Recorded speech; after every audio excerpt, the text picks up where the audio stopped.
নমস্কার বন্ধুরা, আরএস গল্পকথায় আপনাদের সবাইকে স্বাগত। আশা করি আপনারা সবাই সুস্থ আছেন।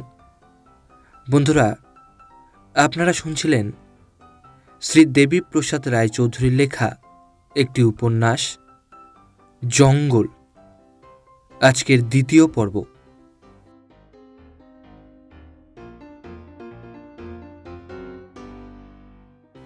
এই অবস্থায় দুর্ঘটনার কারণ আমি হইলাম কেমন করিয়া? গোড়ালি পর্যন্ত জল উঠিতেই বুঝিলাম ঘটনাটি তুচ্ছ নয়। একটি বড় রকমের জলপাত্র হয় কাত হইয়াছে, নয়তো ভাঙিয়াছে। আসলে মিস এক্সি ঘটনাটি ঘটাইয়াছিলেন। গানের সহিত পা দিয়া তাল রাখিতেছিলেন, অর্থাৎ হাই হিলের ঠক্কর অনবরত পদতলে গোপনে রক্ষিত কুজার ওপর পড়িতেছিল। উঁচু নিচু মেঠো রাস্তায় ট্যাক্সির হ্যাচকা জোরে লাগায় তাল ওজনে ভারী হইয়া গিয়াছিল। ফলে একটি কুজা ভাঙিল। আমি কনুইয়ের গুতা খাইলাম। জিজ্ঞাসা করিলাম, ফিল্টার পাম্প তো সঙ্গেই ছিল, তার উপর 2 কুজা জল লওয়া হইল কেন? জিজ্ঞাসা করিয়াই মনে হইল ঠিক এই সময়টিতে প্রশ্নটা না করিলেই ভালো হইত। লাঞ্ছনা কপালে থাকিলে তাহা রদ করিবে কে? শ্রীযুক্তা উত্তর করিলেন, থাক থাক, এখন আর বুদ্ধি বার করতে হবে না। তোমার ওটা পাম্প না ছাই? ধরো, যদি কল না চলে তখন কি হবে? বুদ্ধি যেটুকু পড়িয়াছিল তাহাই আমাকে নির্বাক করিয়া দিল। বুদ্ধি নাই কেন? আমি মানুষ নই বলিলেও অধিক মাত্রায় দুঃখ পাইতাম না।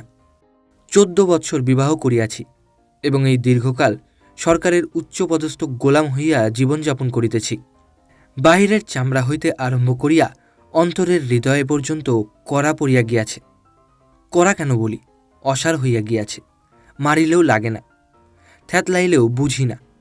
কেবল চাকরি আর পোষা হাজব্যান্ডের অস্তিত্বটা বজায় আছে মনে করিতে পারিলেই নিজেকে ভাগ্যবান ভাবিয়া নিশ্চিন্ত হই। ক্রমে আমরা বাংলোয় আসিয়া উপস্থিত হইলাম। চারধারে ঘোর অন্ধকার। বারান্দার এক কোণে মিটমিট করিয়া একটি কেরোসিনের ল্যাম্প জ্বলিতেছে। বারান্দায় উঠিয়াই দেখিলাম সেই ফিল্টার পাম্পটা চাকরদের ভিতর কেহ চোখের সামনে রাখিয়া দিয়াছে। চক্ষুশূল এই যন্ত্রটি দৃষ্টিগোচর হইলেই এখন মনে হয় উহা একটি মূর্তিময় অভিশাপ। গাড়ি হইতে মাটিতে পদার্পণ করিয়াই মিস এক্স বলিলেন, বাহ, কি চমৎকার দেখুন! চারধারে জমাট অন্ধকার ভিন্ন আর কিছু নাই। উহা ভেদ করিয়া তিনি কি দেখিলেন অন্তর্যামীই জানেন। তাহার অন্তর্দৃষ্টি থাকা খুবই স্বাভাবিক, কারণ তিনি নিজে আলোকপ্রাপ্তা। অন্তর্দীপ্ত হইয়া উঠিলে তাহার রশ্মি বাহিরে আসিয়া পড়িবে, তাহাতে আর বিচিত্র কি থাকিতে পারে? ফিল্টারের পাশেই আরেকটি বিরাটকায় যন্ত্র রাখা হইয়াছিল, ভোজরাজের বাতি। কষিয়া হাওয়া পুড়িতে পারিলে রাত্রিতেও দিনের আলোর মতো দূর পর্যন্ত দেখা যায়। 2টি পিয়ন এই যন্ত্রটিকে জ্বালাইবার জন্য আমরা আসিবার পূর্ব হইতেই প্রাণপণ চেষ্টা চালাইয়াছে। ভোজরাজের বাতি নানা রকম ফোঁসফাঁস শব্দ করিতেছে, কিন্তু জ্বলিতেছে না। মনে মনে ভাবিলাম, মিস এক্স যাহাই দেখুন, আমি অন্ধকারের জীব, অন্ধকারেই থাকিয়া যাইব। শেষ পর্যন্ত বাতিটা জ্বলিবে না। কিন্তু আমার মনে রাখা উচিত ছিল, মানুষের চেষ্টায় অসাধ্য ও সাধন হইয়া থাকে। বাতি জ্বলিল। উনুনে পাথুরে কয়লা ধরিবার আগে যেভাবে ধূম উদ্গীরণ হইতে থাকে, সেইভাবে ধোঁয়াও থাকিয়া গেল। বাতি শুধু নিজে জ্বলিল না, শ্রীযুক্তাকেও জ্বালাইয়া দিল। তিনি ধূম উদ্গীরণ দেখিয়া চটিয়া উঠিলেন।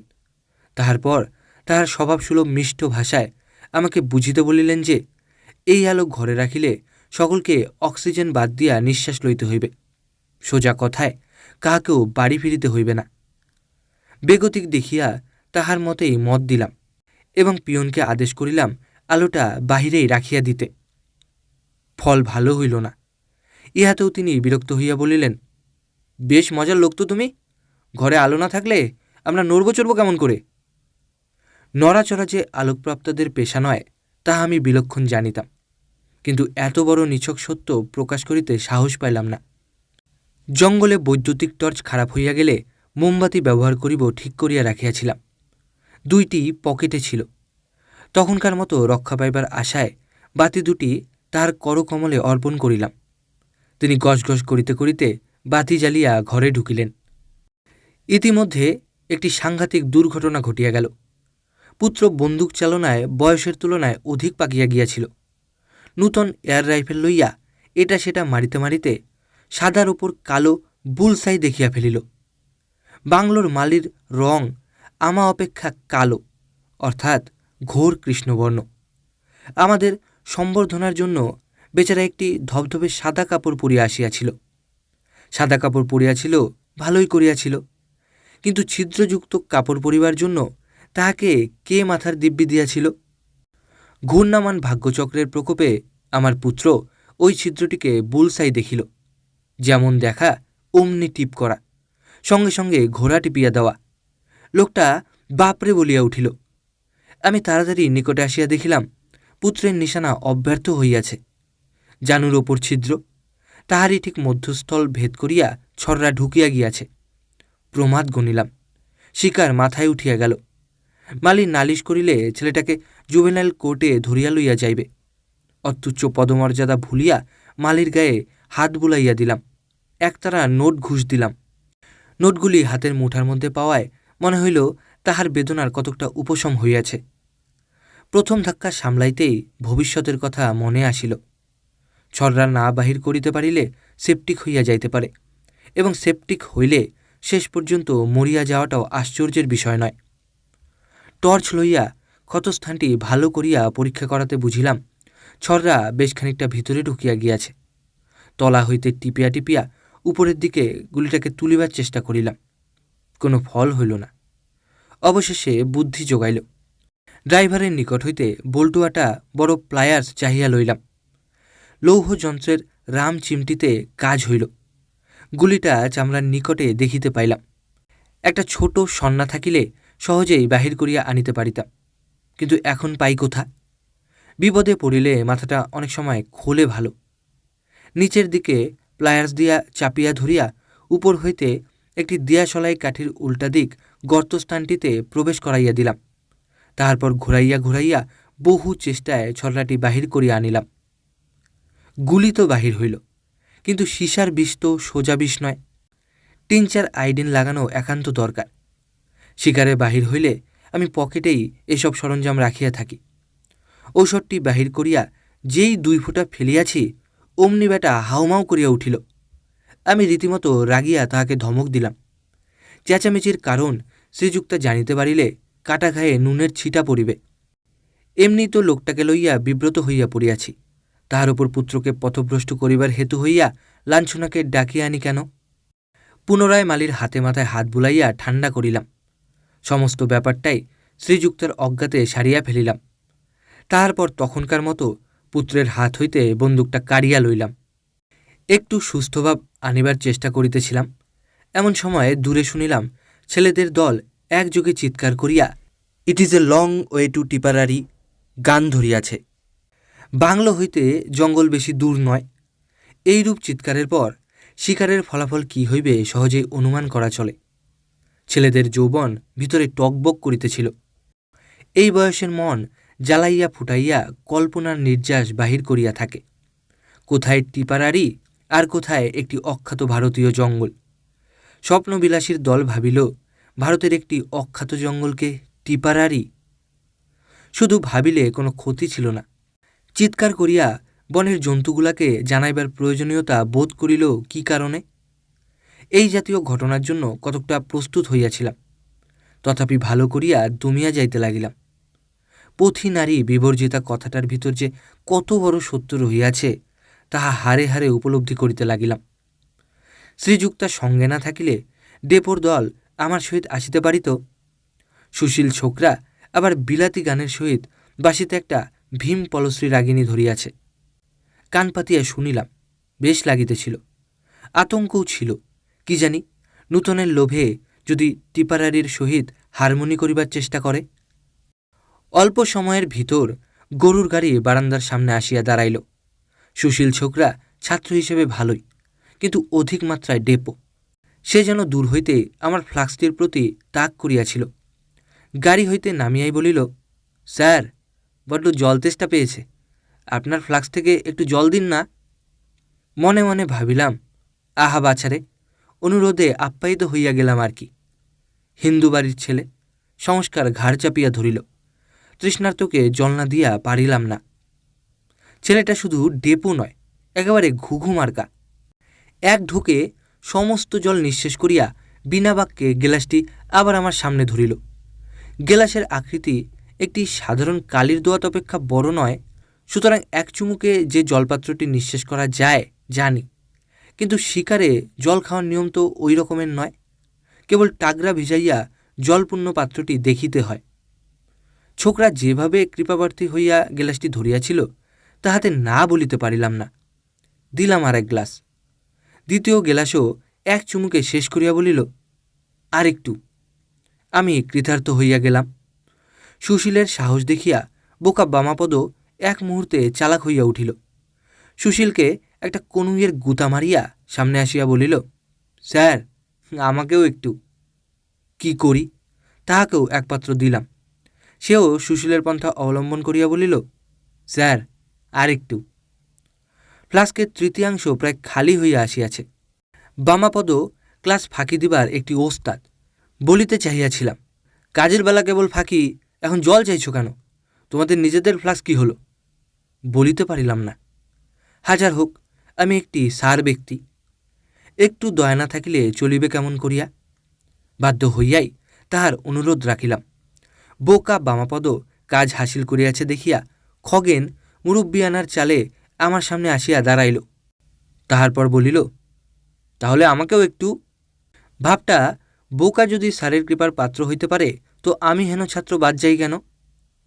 খগেনের মুখের ভাব দেখিয়া একটু ভয় পাইয়া গিয়াছিলাম। ছেলেটা ফ্লাস্ক কাড়িয়া লইবে না তো? আমি একটি কুস্তিগির পালোয়ান, অম্বলে রোগী একটা চিমড়া ছোকরা, তাহাকে আমার ভয় কিসের? আমি বাঘ মারি, পল্টনের গোড়ার নাক থাতলাইয়া দিই, হিন্দু মুসলমান রায়টের মধ্য দিয়া নির্ভয়ে ঘুরিয়া বেড়াই। আর সেই আমি কি না? রূঢ়ভাবে বলিলাম, জল আর নেই, যেটুকু আছে তা শিকারের জন্য রাখতে হবে। তোমাদের নিজেদের জল কি হলো? খগেন সোজা দাঁড়াইয়া নির্লজ্জের মতো বলিল, সেগুলো তো গাড়ির ভেতর রয়েছে। গাড়িতে নিজেদের জল রহিয়াছে আর আমারটা লইয়া টানাটানি। আমি এবার সত্যই রাগিয়া উঠিলাম। একটু চড়া গলায় উত্তর করিলাম, তার মানে তোমাদের জল রয়েছে যখন, তখন আমার পাত্রটি খালি করার জন্যে সকলে মিলে ব্যস্ত হয়ে উঠেছ কেন? খগেন অতি সহজভাবে উত্তর করিল, তাতে আর কি হয়েছে স্যার, সামান্য খাবার জল তো, একটুকু দিন না। কি স্পর্ধা!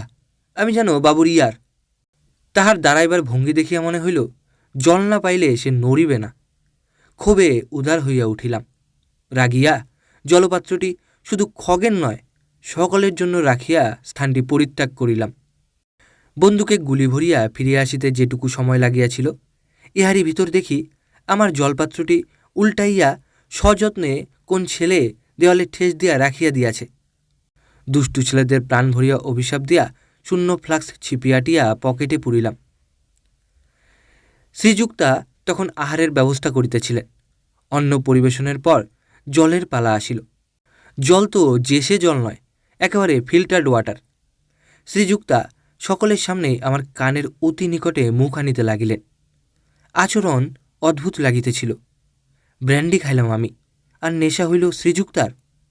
তবে কি এত লোকের সামনেই তাহার মনোবাঞ্ছা পূর্ণ করিতে হইবে? ছেলেমেয়েরা ছাত্রছাত্রীদের দল, উহাদের সামনে? বহুদিন বাদে যদি জুটিল তো প্রকাশ্যে আর গোপনে কী বা যায় আসে। আমি প্রস্তুত হইয়া মুখটি বাড়াইয়া দিলাম। তিনি সম্মুখ দিকে না আসিয়া কানের দিকে মুখ লইলেন। কানের দিকটা আবার ন্যাচারাল নহে, কৌতূহল দমন করিতে পারিতেছিলাম না। তাড়াতাড়ি কানটাই তাহার নিকট আগাইয়া দিলাম। শ্রীযুক্তা অতি নিকটে আসিলেন এবং প্রায় কর্ণ স্পর্শ করিয়া বলিলেন, তোমার কলনা ছাই, ওটা চলছে না, এখন লোকদের জল দেবে কেমন করে? এই কয়টি কথা বলিয়া আমার দিকে স্থির দৃষ্টিতে তাকাইয়া রহিলেন। আমি অত্যন্ত দমিয়া গেলাম। চরম উচ্ছ্বাসের এই কি নির্দয় প্রতিদান! তাহার সাংঘাতিক চাহনিতে আমি প্রায় সম্মোহিত হইয়া পড়িতেছিলাম। বাঘিনীর চোখে আলো পড়িলে এইভাবেই জলে বটে। কাল বিলম্ব না করিয়া অধিক পরিমাণে নিট ব্র্যান্ডি শ্রীযুক্তাকে দেখাইয়া গলাধ্যকরণ করিয়া ফেলিলাম। আহা, পাশ্চাত্য সুরার ক্রিয়াই আলাদা। গলা হইতে বুক পর্যন্ত তীব্র জ্বালার ঝাঁকুনি খাইলাম। তাহার পরই তেজিয়ান হইয়া উঠিলাম। ইনার ম্যান ধমক দিয়া বলিল, কাপুরুষ, যে লোক হাঁটিয়া বাঘ মারে তাহা শ্রীযুক্তাকে ভয় কিসের? আমি গম্ভীর গলায় ধীরভাবে উত্তর করিলাম, কল খারাপ হয়েছে, বাঁচা গেছে, পাতকুয়া থেকে জলের ব্যবস্থা করো। শ্রীযুক্তা আমার উক্তি শুনিয়া বলিয়া মূর্ছা যাইবার উপক্রম করিতেছিলেন। আমি আরও জোর দিয়া বলিলাম, ওসব চলবে না, হিস্টিরিয়ার ফিট সেলে প্লায়ার্স দিয়ে চিমটি কেটে দেব, পাতকুয়া থেকে জল আনতে বলো। শ্রীযুক্তার হিস্টিরিয়ার ফিটস মাঝপথে বাধা পাইয়া থমকিয়া স্তব্ধ হইয়া গেল। শ্রীযুক্তা আমাকে তুচ্ছ ভাবিলেও মদকে গোখুরা কেউটের মতোই ভয় করেন, এবং ততোধিক ভয় করেন মদ যে খায় তাহাকে। স্বচক্ষে দেখিয়াছেন আমি মদ খাইয়াছি, সুতরাং আমি যে মাতাল হইয়াছি সে বিষয়ে তাহার কিছুমাত্র সন্দেহ রহিল না। মাতাল না হইলে শ্রীযুক্তাকে আমার মতো ঘায়েলড হাজব্যান্ড আদেশের সুরে কথা বলিতে পারে? আর কিছুক্ষণ আমার সামনে থাকিলে অপমানিত হইবার সম্ভাবনা থাকায় আমাকে ছাড়িয়া কলটার দিকে অগ্রসর হইলেন। খানিকক্ষণ নাড়াচাড়ির পর নিশ্চিন্ত হইলেন, কলটা সত্যই বিগড়াইয়াছে। তখন আড়াল দিয়া বাড়ি হইতে আনা কুজাটি কোমর ভাঙা অবস্থায় খাটের তলায় লুকাইয়া রাখিলেন। বৃহৎ একটি কুজা কত আর আড়াল দেওয়া চলে? আমি তাহার কীর্তি সবই দেখিলাম। আড়ালের ব্যাপার এইখানে শেষ হইল না। পুত্রকে ঘরের ভিতর ডাকিয়া কানে কানে কি বলিলেন। পুত্র দেখিলাম মাথা নাড়িয়া তাহার প্রস্তাবে অসম্মতি জ্ঞাপন করিতেছে। মাতাও ছাড়িবার পাত্রী নহেন। পুনরায় দারুণভাবে পরামর্শ দিতে লাগিলেন। পুত্র তাহার মত সমর্থন করে নাই নিশ্চয়, তবু বাধ্য হইয়াই মানিল।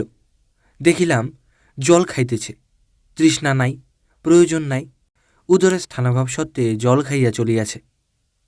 পুত্র যখন ফিরিয়া আসিল তখন দেখি তাহার পেটটি বেশ ফুলিয়া উঠিয়াছে। পুত্র আসিলে মিস এক্সকে ডাকিলেন। তাহার পর তাহার অতি নিকটে গিয়া কি বলিলেন। হয়তো পুত্রকে যাহা বলিয়াছিলেন তাহারই পুনরাবৃত্তি। গোপনে জল খাওয়ার ব্যাপারটা আগেভাগেই সারিয়া লইলেন। ফিরিয়া আসিয়া যখন আমাদের সহিত বসিলেন তখন দেখিলাম আমাদের জলপাত্রগুলি সামনে সাজানো থাকিলেও তাহাতে জল নাই। আমি বেপরোয়া হইয়া চাকর ও পিয়নদের পাতকুয়া হইতে জল আনিতে বলিলাম। আমরা পাতকুয়ার জল খাইতে বাধ্য হইয়াছি দেখিয়া শ্রীযুক্তা ও মিস এক্সের চোখে চাওয়াচাওয়ি হইয়া গেল। ভাবটা কেমন জব্দ, যেমন টাকাগুলো জলে ফেলেছ তেমনি পাতকুয়ার পচা জল খাও। জল আসিল, আমরা পরম পরিতোষের সহিত জল পান করিলাম। সকলেই বলিল, আহা কি মিষ্টি জল। জলপানের তৃপ্তি প্রকাশটি শ্রীযুক্তা নিশ্চয় প্রাণ ভরিয়া উপভোগ করিতে পারেন নাই, কারণ তাহার রন্ধনশিল্পের অবশ্য প্রাপ্য প্রশংসা জলের মিষ্টত্বের জন্য চাপা পড়িয়া গেল। শ্রীযুক্তা যেমন আর চোখে চাহিয়া মিস এক্সের নিকট মনোভাব ব্যক্ত করিয়াছিলেন, আমিও তেমনি খাটের তলে কুজার প্রতি দৃষ্টি নিক্ষেপ করিয়া নিশ্চিন্ত হইলাম। এই গরমে এক কুজা জল তিনজনে আর কতক্ষণ চালাইবে? কুজাটি শেষ হইলেই দেখিব বীজাণুবর্জিত জল পাও কোথা হইতে। খাওয়া শেষ হইলেই ছেলেমেয়ের দল হুল্লোড়ের ব্যবস্থা করিতে লাগিল। আমিও শিকারে যাইবার জন্য প্রস্তুত হইতে লাগিলাম। রাত তখন 10টা হইবে। সন্ধ্যার মওরা তো নষ্ট হইয়াছে, মধ্যরাত্রিতে যদি কিছু পাই। বাহির হইয়া পড়িলাম। সঙ্গে লইলাম বামাপদকে, 2টি রাইফেল ও অন্যান্য সরঞ্জাম। গরুর গাড়ি ক্যাচর ম্যাচর করিয়া চলিতে লাগিল। চাকার আওয়াজ ও গাড়ির সহিত সংযুক্ত হ্যারিকেন আলোটা আমার ভালো লাগিতেছিল না। এইরূপ আওয়াজ ও তৎসহিত আলোতে যে কোনো জন্তু ভরকাইয়া পালাইবে। খাওয়ার পর 3 মাইল পথ হাঁটিতেও ইচ্ছা করিতেছিল না। এত লোক থাকিতে বামাপদকে সঙ্গে লইবার কারণ ছিল। প্রথম, ছেলেটা বোকা, সেই কারণে খুব বাধ্য। শিকারের ডিসিপ্লিন বিশেষ প্রয়োজন। সামান্য শব্দ অথবা অন্য মনস্কতায় সব আয়োজন বিফল হইয়া যাইতে পারে। প্রায় 11টার সময় আমরা গন্তব্যস্থানের কাছাকাছি আসিয়া পড়িলাম। গাড়ি হইতে নামিয়া গারোয়ানকে বসিবার স্থানটি দেখাইয়া দিতে বলিলাম। গারোয়ানকে পাইয়াছিলাম ভালোই, সে গাড়িও চালায়, শিকারের ব্যবস্থাও করে। ঝোপটি নিজে হাতে অপরাহ্নে ঠিক করিয়া রাখিয়াছিল। বসিবার জায়গা দেখিয়া সন্তুষ্ট হইলাম। আমাদের নিকটেই 2-3টি ট্র্যাকের সঙ্গমস্থল। জল খাইবার জায়গা মাত্র ওই পচা ডোবাটা। ঠিক হইয়াছে, বাছাতনরা যাইবে কোথায়? একাদশীর চাঁদের আলো অস্পষ্ট হইলেও জানোয়ার সামনে পড়িলে সিলহট্টে দেখিতে অসুবিধা হইবে না। অধিকন্তু নিশানার জন্য টর্চ তো আছেই। সব গুছাইয়া লইয়া গারোয়ানকে বাতি নিবাইয়া ফিরিয়া যাইতে বলিলাম। বাতি নিবাইতে সে কিছুতেই রাজি হইল না। তাহার ত্রাসের কারণ আমি জানিতাম, কিন্তু অন্তরের শিকারী ঘোরতর স্বার্থপর হইয়া উঠিয়াছিল। তাহার পাওনার অধিক 3 টাকা পুরস্কারের লোভ দেখাইলাম, কিন্তু ভবি ভুলিবার নয়।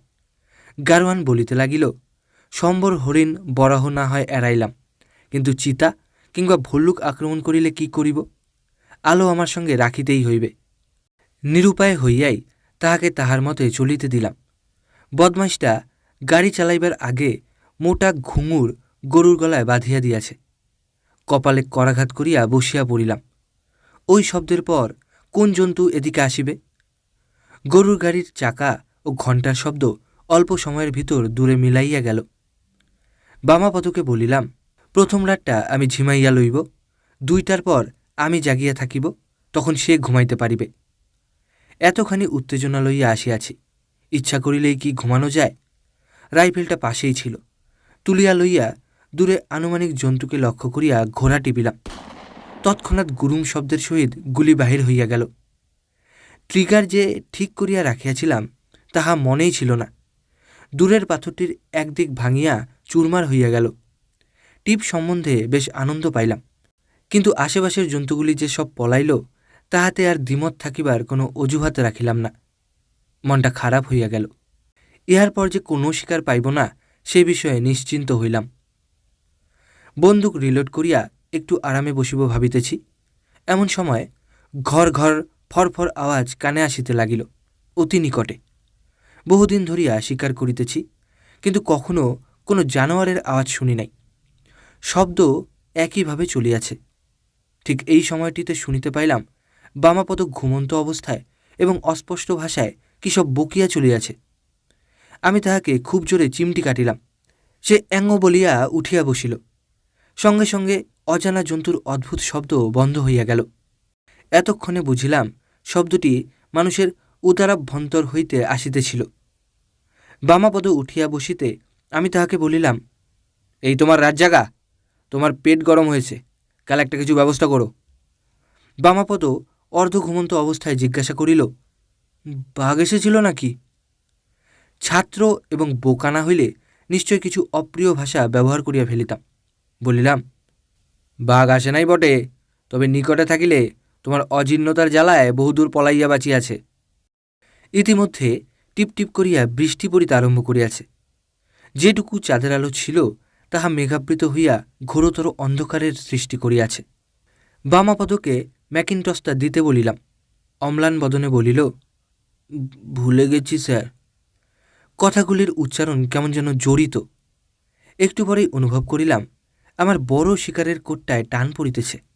প্রথমে আস্তে, তারপর মাঝে মাঝে হ্যাচকা টান, ঠিক নেকড়ে যেভাবে মাংস ছিঁড়িবার চেষ্টা করে সেইভাবে।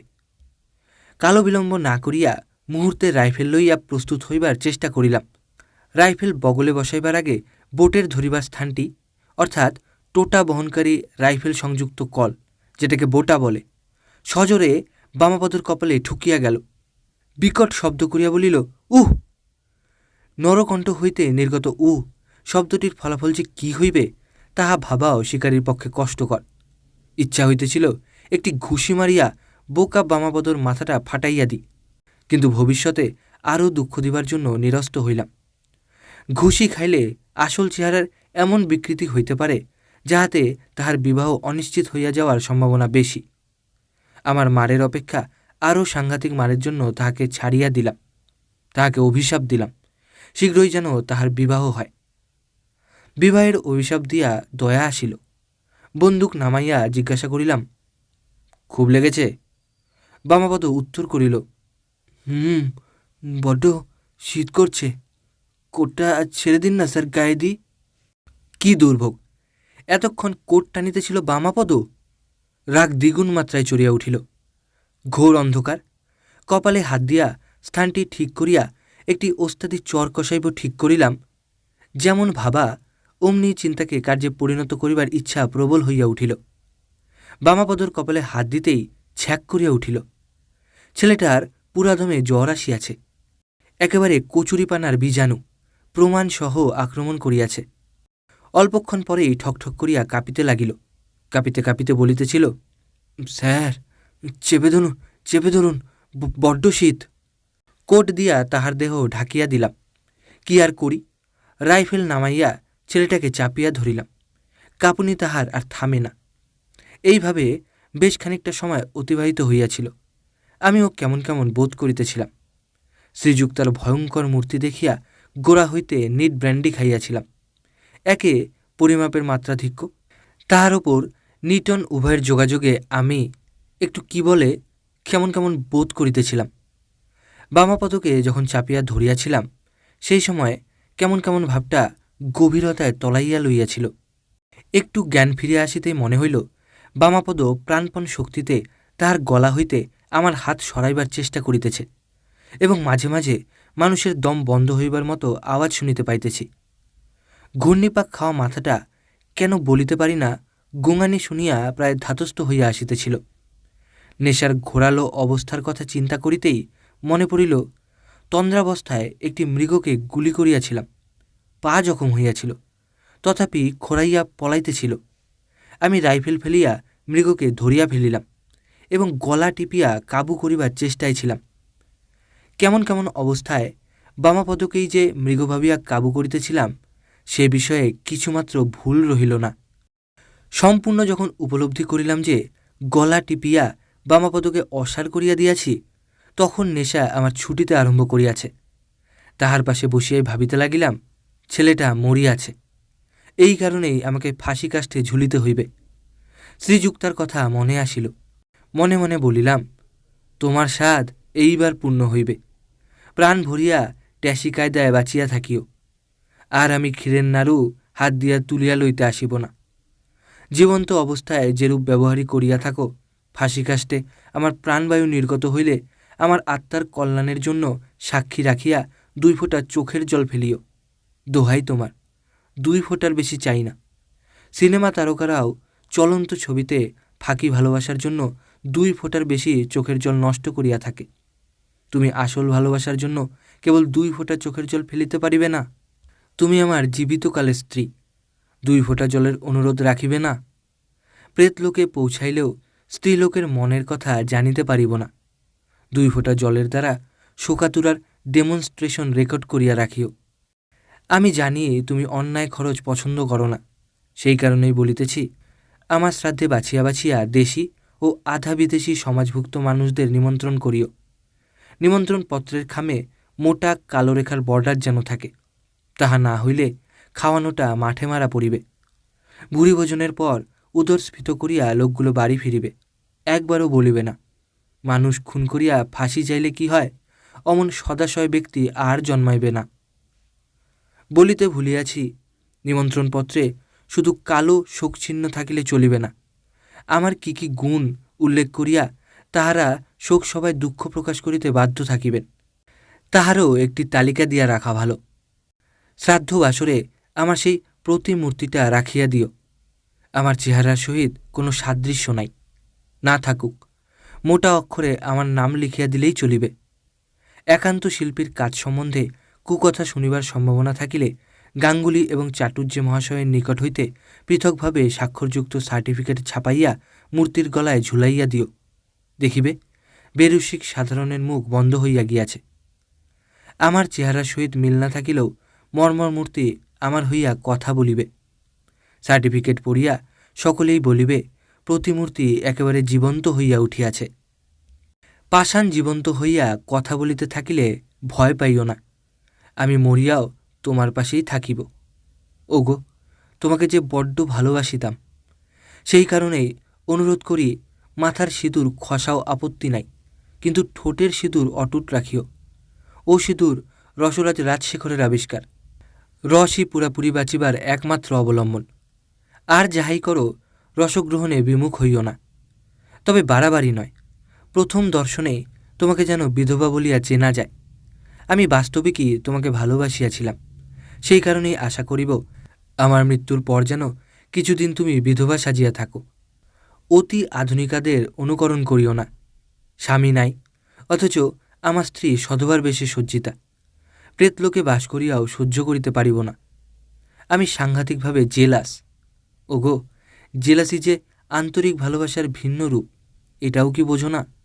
আধা ঘুম আধা জাগ্রত অবস্থায় এইরূপ নানা কথাই ভাবিতে ভাবিতে নেশার প্রভাবে আবার জড়াইয়া পড়িলাম। ভোর হইয়া গিয়াছে। অনেকগুলি লোকের কোলাহলে পুরাপুরি জাগিয়া উঠিলাম। প্রথমেই মনে আসিল বামাপদর কথা। দেখিলাম সে একটু দূরে আমার মোটা কোটে সর্বদেহ ঢাকিয়া হাঁটুর উপর মুখ রাখিয়া চুপ করিয়া বসিয়া আছে এবং মাঝে মাঝে আমার দিকে পিটির পিটির করিয়া তাকাইতেছে। বুঝিলাম গত রাত্রির ঘটনা তাকে আতঙ্কিত করিয়া তুলিয়াছে।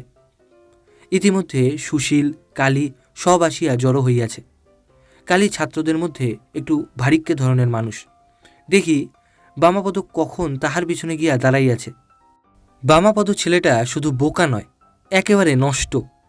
গত রাত্রির সমস্ত ঘটনা কালবিলম্ব না করিয়া শচীনকে বলিয়া দিয়াছে। শচীনের সহিত মিস এক্সের বন্ধুত্ব বেশি। সে বাংলোয় ফিরিয়াই অলঙ্কার সহ মিস এক্সের নিকট পুনরাবৃত্তি করিয়াছে। মিস এক্স যথাসময়ে শ্রীযুক্তার নিকট খবরটি রিলে করিয়া দিয়াছেন। বার্তাবাহকরা কানাঘুষা করিয়াই আত্মতৃপ্তির ব্যবস্থা করিতেছিল। শ্রীযুক্তা জোর গলায় আমাকে শুনাইয়া মিস এক্সকে বলিলেন, হ্যাঁ হ্যাঁ, আমি আগে থাকতেই জানতুম, শিকার না আর কিছু। ওই ছাইবর্ষগুলো খাবার জন্যেই উনি শিকারে আসেন। আহা, বেচারা বামাপদ, আর একটু হলেই ছেলেটা মরেছিল। এখন এই কেলেঙ্কারি চারধারে ছড়িয়ে পড়বে। ওর লজ্জা বলে কোনো জিনিস আছে? আমার কিছু বলিবার নাই। লজ্জার মাথা বহু পূর্বে চিবাইয়া খাইয়াছি। জঙ্গলে আসিয়া কেলেঙ্কারি শিকার করিয়া বাড়ি ফিরিলাম। আবার বলি, পথি নারী বিবর্জিতা।